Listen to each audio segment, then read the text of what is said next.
दोस्तों एक युवक कहीं जा रहा था, उसको कुछ खाने की तलब लगती है, अपनी गाड़ी रोड के किनारे लगाता है। उसको एक छोटी सी गुंटी दिखती है, गुंटी में एक छोटी सी लड़की बैठी होती जो अपनी सामान बेचा करती थी। इसके बाद जाता है, लड़की से कहता है कुछ खाने को हो तो दे दो। वैसे वो गुटकी का लती था, गुटखा खाता था। जाता है वहाँ से गुटखा लेता है। इसके बाद उसको 100 रुपये पकड़ा देता है।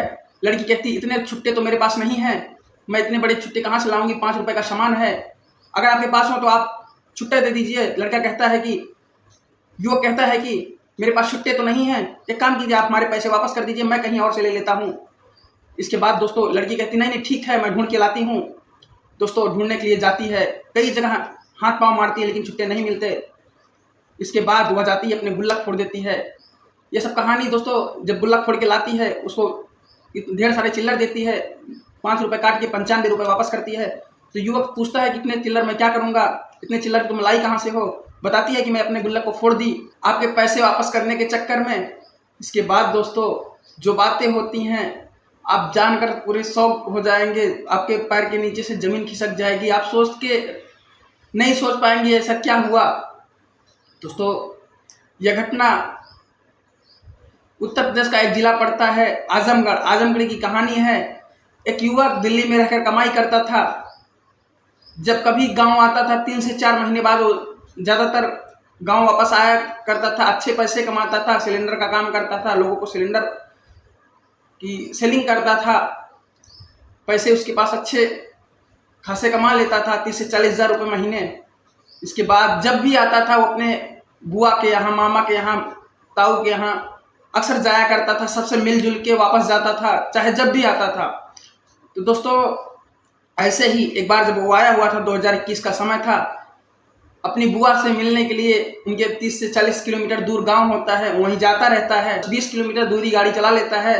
तो सोचता है कि थोड़ा सा रिलैक्स कर लूँ, इसके बाद फिर आगे की दूरी तय करूँगा। एक दुकान पे गाड़ी खड़ी करता है, जो छोटी सी गुंटी हुआ करती थी, जिसमें एक छोटी सी लड़की बैठी है जिसका नाम अंशिका है, जिसकी उम्र 20 से 21 साल की है। इसके बाद दोस्तों जाता है, अंशिका से कहता है कि गुटखा दे दो। इसके बाद लड़की गुटखा निकाल के देती है। अंशिका 5 रुपये का गुटखा होता है, ये 100 रुपये पकड़ा देता है। दोस्तों लड़की कहती है कि मेरे पास इतने बड़े छुट्टे तो नहीं हैं। फिर दोस्तों लड़का कहता है कि हमारा पैसा वापस कर दो, मैं कहीं और से ले लूँगा, आप सामान रख लो, जब आपके पास छुट्टे नहीं हैं। लड़की कहती नहीं नहीं ठीक है, मैं आपको छुट्टे देती हूँ। जाती है दोस्तों, आसपास बहुत परेशान होती है लेकिन छुट्टा नहीं मिलता है। इसके बाद जाती है अपना, उसके पास एक छोटा सा गुल्लक होता है जिसमें पैसे जमा कर करके रखती थी, सारे गुल्लक को फोड़ देती है, उसमें से सारे पैसे लेके आती है, छुट्टे होते हैं, सारे चिल्लर होते हैं, उसको देने लगती है 95 रुपये, 5 रुपये काट के। दोस्तों इसके बाद जो लड़का होता है, लड़के का नाम बबलू होता है, बबलू कहता है इन सारे चिल्लरों का मैं क्या करूँगा, आपको पहले बताना चाहिए था, मैं आपके सारे सामान खरीद लेता। आपने 30 पैसे के चक्कर में 5 रुपये मुश्किल से आपने 30 पैसे कमाए होंगे, अपने 10 रुपये का गुल्लक फोड़ दिया, ये कहाँ की बात होती है, आपको बिजनेस करना नहीं आता मैडम। लड़की कहती है वैसे मैंने सुना है कि जो ग्राहक होता है वो भगवान का रूप होता है, तो आप हमारे एक प्रकार से भगवान हैं, तो मैं ग्राहक के लिए, भगवान के लिए कुछ भी कर सकती हूँ। इसके बाद दोस्तों वो पैसा नहीं लेता है बबलू, कहता है ठीक है आपके दुकान में जो भी सामान है सब थोड़ा थोड़ा दे दो, क्योंकि उसकी दुकान नई नई शुरू हुई थी, 10-1200 रुपये का सामान था, मात्र 1000-1200 रुपये का, ज़्यादा सामान तो उसमें होते नहीं हैं। लेकिन उसमें से वो 100 रुपये का सामान ले लेता है छोटे मोटे, क्योंकि उसकी बुआ के घर पे लड़के बच्चे भी थे, तो सोचता है कि इसी बहाने कम से कम सबको कुछ लेके चलूँगा। दोस्तों लेके जाता है, निकल पड़ता है, अपने बुआ के गांव जाता है। इसके बाद वहाँ पे बिताता है दिन।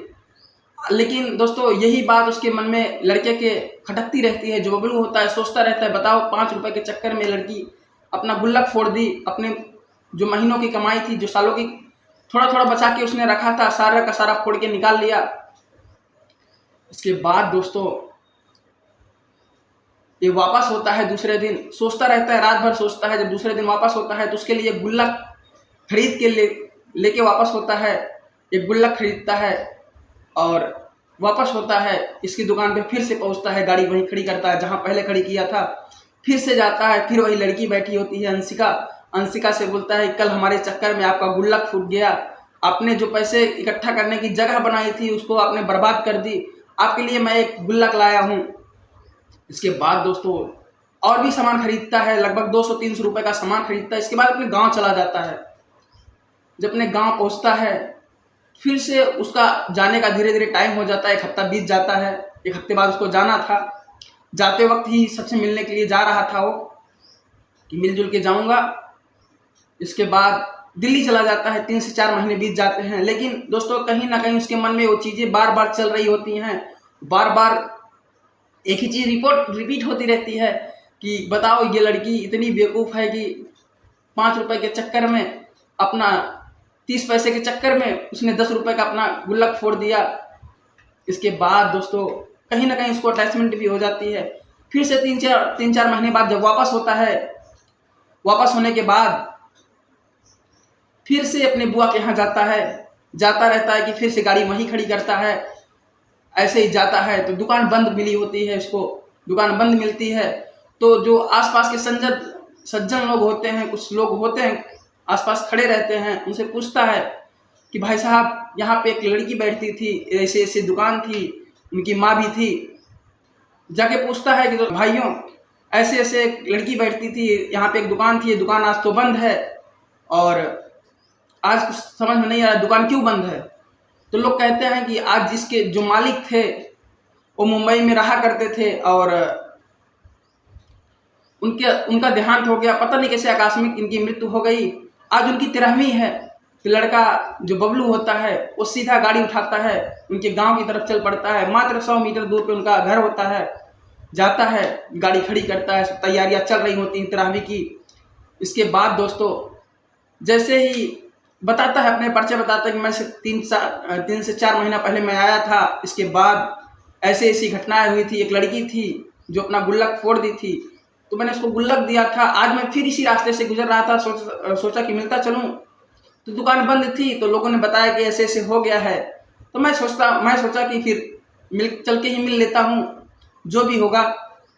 दोस्तों फिर बताता है कि वहाँ पे एक लड़की बैठी थी उस टाइम पे, तो अंशिका को बुलाया जाता है। सब बोलते हैं कि अंशिका बैठी थी, अंशिका को बुलाया जाता है। अंशिका जाती है, जैसे ही देखती है उसको भावुक होकर खूब रोने लगती है, खूब परेशान हो जाती है, उसके ऊपर सर पे हाथ फेरता है, कहता है ठीक है कोई बात नहीं, जो होना था हो गया, रो मत, जिसको जितना दिन रहना है उतना दिन ही रहेगा।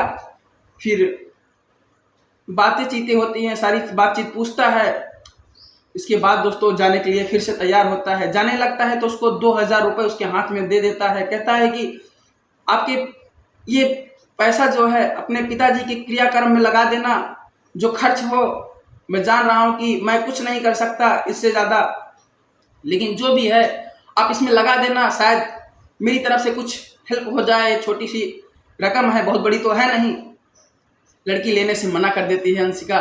फिर जबरदस्ती मतलब कहने लगता है, थोड़ा सा दबाव बनाता है, तो अंशिका जो होती है अपनी माँ को लेके आती है। अंशिका की माँ का रो रो के बुरा हाल था, बहुत रो रही थी, बहुत चिल्ला रही थी, बहुत हाथ पैर पीट रही थी। इसके बाद दोस्तों उनसे भी मिलता है, फिर कहता है आंटी जी ऐसी ऐसी बात है, हमारी तरफ से छोटा सा भेंट है, मैं जान रहा हूँ कि मैं ज़्यादा कुछ नहीं कर सकता।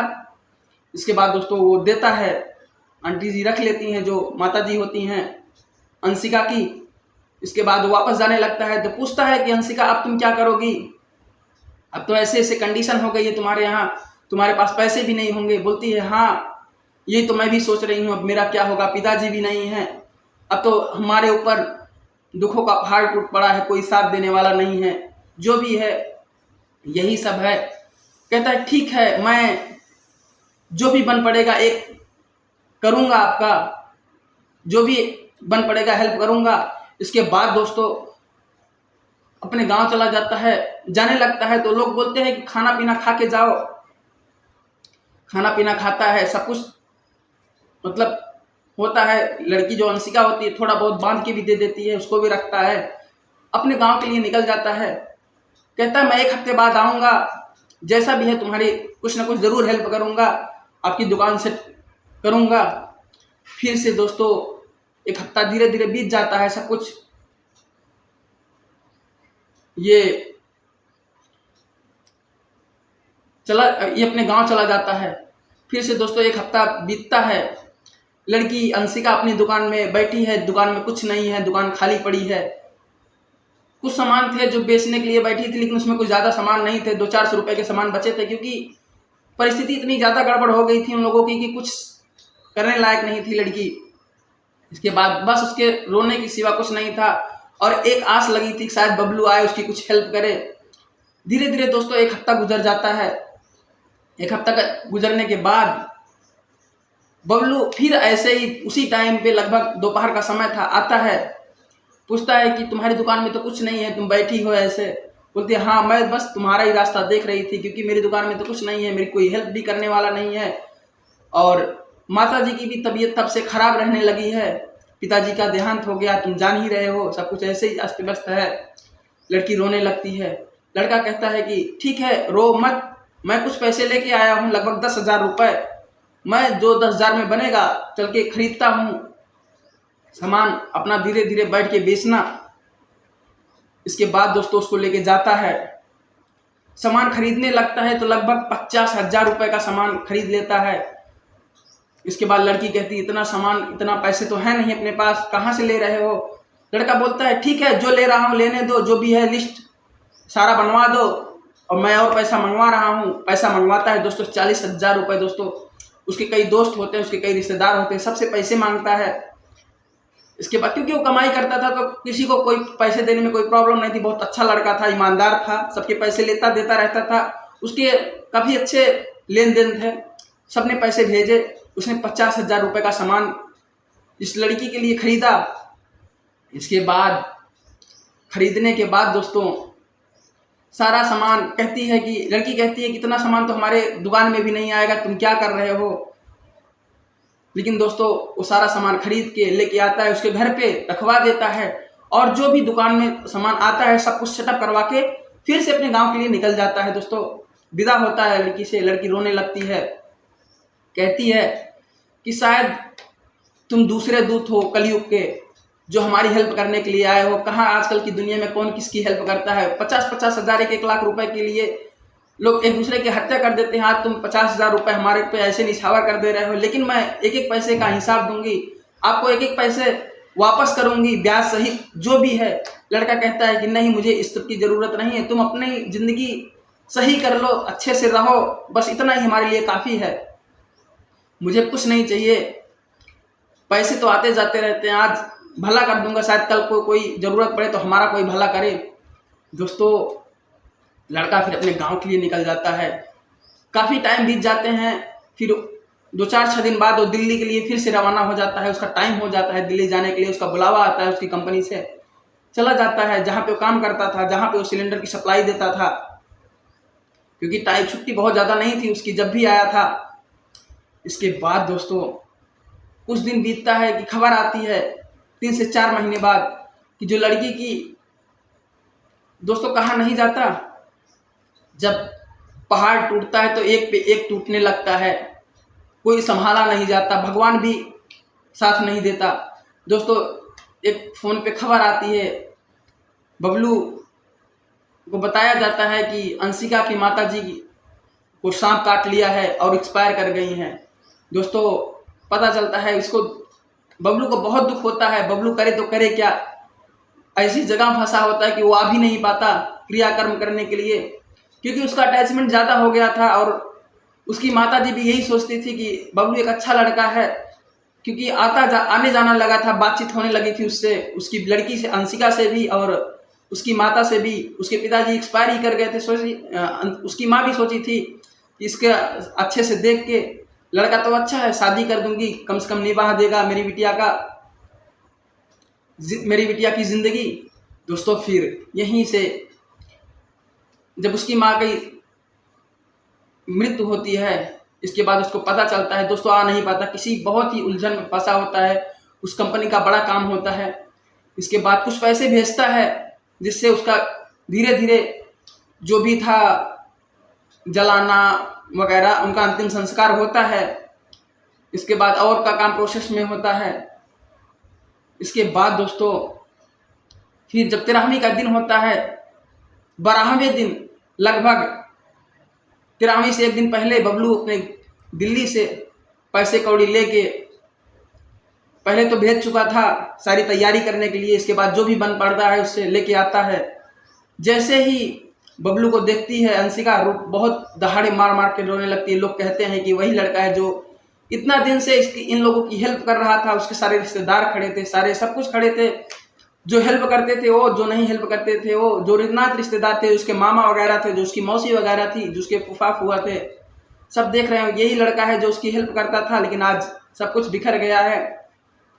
लड़का आता है, लड़की के ऊपर सर पे हाथ रखता है, बोलता ठीक है कोई बात नहीं, जो हुआ सो हुआ, अब परेशान मत हो, अब मैं हूँ आपके लिए, आपके साथ खड़ा हूँ।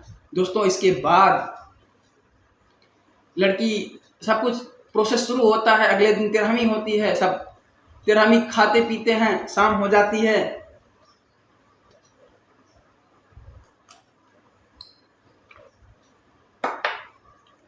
शाम होने के बाद दोस्तों कुछ रिश्तेदार चले गए होते हैं, कुछ रिश्तेदार बचे होते हैं। दोस्तों सब बैठे थे, लड़की रोने लगती है, लेकिन सब रिश्तेदारों के बीच में कहता है कि तुम रो मत, जो होना था हो गया, लेकिन मैं तुमसे शादी करने के लिए तैयार हूँ, मैं तुमसे शादी करूँगा। तुम्हारी माताजी की भी यही ख्वाहिश थी, वो हमसे कहा करती थी बेटा अंशिका को मत छोड़ना, अंशिका से शादी जरूर करना।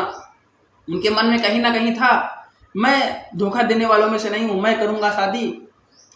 इसके बाद दोस्तों खूब तेजी से और रोने लगती है, शांत करवाता है, और सब जो रिश्तेदार थे वो सब देखते रहते हैं, सब रोने लगते हैं। सबकी आंखों में आंसू थे कि आज कहाँ कोई किसी के लिए पूछता नहीं, लेकिन ये लड़का एक अपने बातों में, अपने वादों में फंस चुका है, लेकिन उसको निभा रहा है। कहीं ना कहीं दोस्तों उसकी माँ को वादा कर चुका था, वचन कर चुका था, कि बात डेली होती थी। इसके बाद दोस्तों सब सो जाते हैं खा पी के। जैसे ही 13वीं का दिन होता, मतलब सब थके होते थे, लगभग 9 बज गए थे, सब बातचीत करते, ये सब की घटनाएं होती हैं। अंशिका रोती होती है, वो मान लेता है कि मैं शादी करूँगा। फिर दोस्तों रात का सब सो जाते हैं, लगभग 3 से 4 बजे होते हैं। बबलू को ऐसा लगता है कि उसकी जेब से कोई पैसे निकाल रहा है। दोस्तों यहीं पे असली खेल शुरू होता है। वो आनन फानन उठता है, लेकिन एक बार तो उसको कुछ समझ में नहीं, क्योंकि गहरी नींद में था तो उसको समझ में नहीं आता। लेकिन फिर से उसको ऐसा लगता है कि कोई कुछ पैसे निकाल रहा है, कुछ कर रहा है उसकी जेब के साथ छेड़छाड़। तो दोस्तों ये जग जाता है। जगने के बाद देखता है, जेब में हाथ डालता है, कोई होता नहीं है, जेब में हाथ डालता है तो एक पर्ची निकलती है। पर्ची जैसे ही निकलती है, देखता है कि उसमें अंशिका लिखी होती है कि देखो मैं तुमसे शादी नहीं कर पाऊंगी, ऐसे ऐसे है, मैं तुम बहुत अच्छे व्यक्ति हो, तुम बहुत अच्छे हो, लेकिन मैं तुमसे शादी नहीं कर सकती, मुझे माफ़ करना। इतना ही देखते हुए वो समझ जाता है कि जो अंशिका है वो कहीं आत्मदाह करने के लिए जा रही है। आनन फानन उसको समझ में आ जाता है, क्योंकि उसको आभास हो गया था किधर जा सकती है। तुरंत बाइक की किक स्टार्ट मारता है, स्टार्ट करता है गाड़ी, नदी की तरफ भागता है, क्योंकि उसके घर से नदी नज़दीक थी। जैसे ही कुछ दूर बढ़ता है, नदी का किनारा होता है, वो पुल पे पहुंचने वाली थी दोस्तों, कि तब तक ये पहुंच जाता है, उसको पकड़ लेता है, अंशिका को पकड़ लेता, बोलता शादी नहीं करना था, मैं पसंद नहीं था तो तुम शादी नहीं करती, इसमें जान देने वाली कौन सी बात है। मैं तुम्हारे ऊपर दबाव बनाता कि नहीं बनाता, मैं कहाँ दबाव बना रहा था, मैं तो जस्ट अपना वादा निभाने के लिए बात कर रहा था कि तुम्हारी माताजी वादा करके गई हैं, और नहीं करना तो कोई बात नहीं, मैं वैसे भी खुश हूँ, मैं तुम्हारी वैसे भी हेल्प करूँगा, मैं तुम्हारा दोस्त बन के खड़ा रहूँगा। बहुत समझाता बुझाता है, फिर कुछ बताती नहीं अंशिका, टाल मटोल करती रहती है, रोती रहती है। बस बहुत दबाव बनाने के बाद कसम उसम दिलाता है, बोलता अगर तुम हमें रियल में चाहती हो, कह रही हो कि मैं तुमसे शादी करने के लिए तैयार हूँ, तुम सिर्फ नहीं करना चाहती किसी कारण बस, तो बताओ क्या कारण है। कसम देने के बाद दोस्तों ऐसा राज खोलती है कि आप सोच के आंखों में आंसू आ जाएंगे। इसके बाद दोस्तों बताती है। उसके गांव का एक लड़का होता है बलबीर, और उसका एक दोस्त होता है, शायद उसका नाम रोहित या ऐसा कुछ था, उसका नाम तो नहीं याद आ रहा है दोस्तों। देखता है कि जब उसकी माताजी एक्सपायर कर रही, क्योंकि उसके पिताजी एक्सपायर कर गए हैं, इकलौती बिटिया है घर की, माताजी भी एक्सपायर हो गई हैं, तो वो मौका खोजने लगता है। बहुत दिन से आते जाते छेड़ता हुआ था, लेकिन वो उसको इग्नोर करती थी। जब उसकी माताजी एक्सपायर कर जाती हैं तो उसको लगता है कि अब तो कोई है नहीं, और उसके बाद में पता होता है कि ये जो बबलू है आता जाता है, इसका प्रेमी है। तो सोचता है कि हाँ साफ़ी कर लेता हूँ, कोई घर में होता नहीं है। उसकी माताजी जैसे ही एक्सपायर होती हैं, उसकी मौसी रहती हैं, लगभग 8 दिन तक रहती हैं। 9वें-10वें दिन वो चली जाती हैं, बोलती हैं मैं 2 दिन बाद आऊँगी। उनके घर पे भी काम होता है, बेचारी चली जाती है उनकी मौसी। उसी बीच मौका देखकर बलबीर जो होता है वो अटैक करता है। उसके घर में जाके पहले से ही घुस जाते हैं लोग। दिन में किसी काम के लिए गई रही होती, दरवाज़ा खोल के वो लोग घुस जाते हैं। रात में ज़बरदस्ती करते हैं, उसके साथ परेशान करते हैं, बलात्कार करते हैं। इसके बाद दोस्तों सारी घटना बताती है। तो जो बबलू होता है वो कहता है कि ये सब मरने से थोड़ी ठीक होगा, तुम मर जाओगी तो क्या लोग बच जाएंगे? ये चीज़ मरने से कुछ नहीं होगा, तुम्हें उनके खिलाफ लड़ना पड़ेगा। आज तुम्हारे साथ कर रहे हैं, कल किसी और के साथ करेंगे। दोस्तों उसकी आंखें और नम होने लगती, फूट फूट के रोने लगती, इसके सीने से लग जाती है और कहती है ठीक है अब क्या करना है, अब तुम बताओ, तुम्हारे हाथ में मेरी ज़िंदगी है, कोई नहीं है मेरा। क्योंकि रिश्तेदार भी अब हाथ खड़े करना शुरू कर दिए हैं। क्योंकि दोस्तों एक अनाथ आदमी का कौन कितना दिन बनता है, ये तो आप भी जान रहे हैं, समाज की रवैया है। तो दोस्तों कहता है, हाथ पकड़ लेता है, बोलता मैं तुम्हारा हाथ कभी नहीं छोड़ने वाला हूँ। वो सीधा उसको लेके थाने पहुँच जाता है। वहाँ एक नज़दीकी चौकी होती है, चौकी के पास जाता है, सारी घटनाएं बताता है कि सर ऐसे ऐसे हुआ, आज से 5-6 दिन पहले ऐसे ऐसी घटनाएं लोग दिए थे, और धमकी दिए हैं कि अगर तुम मुंह खोलोगी तो जान से मार देंगे। इसके बाद दोस्तों जो चौकी का इंचार्ज होता है, इंस्पेक्टर, वो कहता है ठीक है। उसको लग जाता है कि नहीं बात सही है। वो ऐसे ऐसे बताता है कि मैं ऐसे ऐसे इनकी हेल्प कर रहा था, इनकी माताजी एक्सपायर हो गई, इनके पिताजी एक्सपायर हो गए हैं, आज ये घटनाएं खुल के आ रही हैं। सारी कहानी शुरू से अंत तक बताता है। तो उसको भी विश्वास होता है, नहीं लड़का सही बोल रहा है, लड़की भी सही बोल रही है। दोस्तों इसके बाद वो थाने जाता है, जो नज़दीकी थाना होता है चौकी का, वहाँ पे जाता है, सारी रिपोर्ट लिखवाता है। सुबह होते होते 4 से 5 गाड़ी पुलिस उस गांव में छापेमारी करना शुरू कर देती है, एकदम घेर लेती है। लोग समझ नहीं पाते क्या हो रहा है क्या नहीं हो रहा है। लगभग सुबह के 7-8 बज चुके थे। इसके बाद दोस्तों जब पता चलता है कि बलबीर और रोहित को लोग गिरफ्तार करने आए हैं, जो दूसरा वाला लड़का था, दोस्तों कोई मानने को तैयार नहीं था। पूरा गांव एक तरफ था, लोग पथराव करना शुरू कर देते हैं कि ये लड़की कल की आई, गांव के लड़कों को नाम बदनाम कर रही है, परेशान कर रही है, गलत गलत आरोप लगाई है। इस लड़के के चक्कर में ये दूसरी गांव का लड़का आके इस गांव में नेतागिरी कर रहा है, लोगों को फंसा रहा है, लोगों पे गलत आरोप लगा रहा है। दोस्तों इसके बाद पुलिस की कड़ी कार्रवाई के बाद इन लोगों को कड़ी पूछताछ की जाती है। लोग जो पथराव कर रहे थे उन पे भी लाठीचार्ज किया जाता है, लोग भाग जाते हैं। इसके बाद दोस्तों जब कड़ी पूछताछ होती है तो बलबीर जो होता है कबूल कर लेता है, सारी कहानी कबूल करता है और कहता है कि हाँ मैंने ऐसी ऐसी घटनाएं अंजाम दिया था। दोस्तों 3 साल मुकदमा चलता है, जो भी होता है। 2024 में दोनों को, बलबीर और उसके दोस्त को 14-14 साल की उम्र कैद होती है। दोस्तों इसके बाद फिर भी गांव के लोग नाराज रहते हैं कि गलत आरोप है, ऐसा है वैसा है। क्योंकि दोस्तों जिसका कुछ नहीं, कोई नहीं होता, उसके लिए उसके खिलाफ सब खड़े हो जाते हैं। इसके बाद दोस्तों यहाँ पे ताला लगा के वो फिर से अपने गांव चला जाता है, लड़की को लेके शादी कर लेता है। इसके बाद में दोस्तों उसको दिल्ली लेके चला जाता है। अब दोनों खुशी से अपना जीवन यापन कर रहे हैं, बहुत खुशी से रह रहे हैं। अब दोनों का एक लड़का भी है। दोस्तों ये कहानी कैसी लगी आप सभी जरूर बताएं कमेंट बॉक्स में। अगर अच्छी लगी हो तो शेयर कर दीजिएगा अपनों के साथ। अगर चैनल पे नए हैं तो सब्सक्राइब कर लीजिए, और पेज पे फेसबुक पेज पे देख रहे हैं तो चैनल को फॉलो कर लीजिए। All the best. जय हिंद, जय भारत, जय संविधान।